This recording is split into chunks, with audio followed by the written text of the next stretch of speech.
¿Te has preguntado qué son los huracanes? ¿Cómo pasa un huracán de categoría 3 a ser categoría 5? ¿O por qué es que tienen nombre de personas? Entonces, estás en el lugar correcto. Un huracán es una megatormenta que gira con fuerza sobre el mar caliente, tiene vientos brutales, lluvias intensas y puede causar inundaciones enormes. Pero, para que todo esto pase, debe de cumplirse estos tres requisitos. Primero, calor adecuado. El océano debe de estar a más de 26.5 grados para evaporarse y alimentar la tormenta. Vientos favorables. Si hay poca cizalladura, viento cruzado, la tormenta se organiza. Rotación. Gracias al efecto Coriolis, empieza a girar. En el hemisferio norte, gira en sentido contrario a la manecilla del reloj. Ya que conocemos cómo se forma un huracán, también tenemos que saber cuáles son las partes que lo conforman. Cuenta con un ojo, que es el famoso ojo del huracán. Es una zona tranquila y con el cielo despejado. Un poco más afuera se encuentra la pared del ojo, que es un anillo de tormentas muy intensas, con los vientos más fuertes. Por último, tenemos a las bandas espirales. Son franjas de nubes tormentosas, en forma de espirales, que surgen desde el centro del huracán hacia afuera.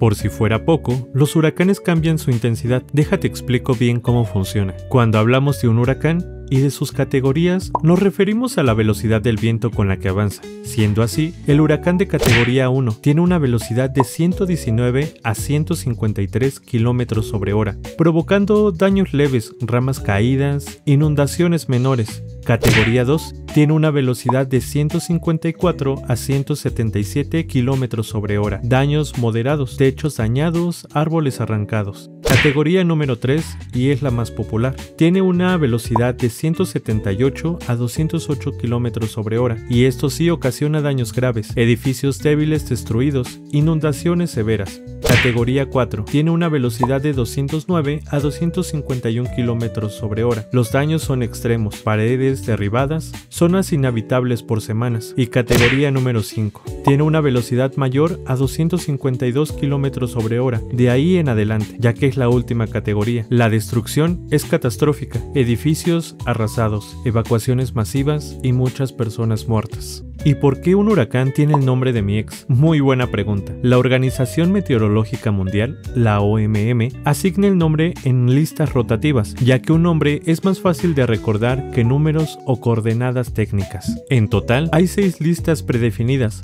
una por año, que se reciclan cada 6 años. La lista del 2025 se repetirá en el 2031. También, las listas tienen un orden alfabético, empezando con la A y siguiendo, excluyendo las letras Q, U, X, Y y Z, ya que no hay suficientes nombres con estas letras. Una lástima por quien se llama Yaretsi. Y los principales idiomas en los que están escritos son inglés, español y francés, ya que son las zonas afectadas por los huracanes. Cuando un huracán causa daños exponenciales o muertes, la OMM retira su nombre por respeto y para evitar confusiones históricas.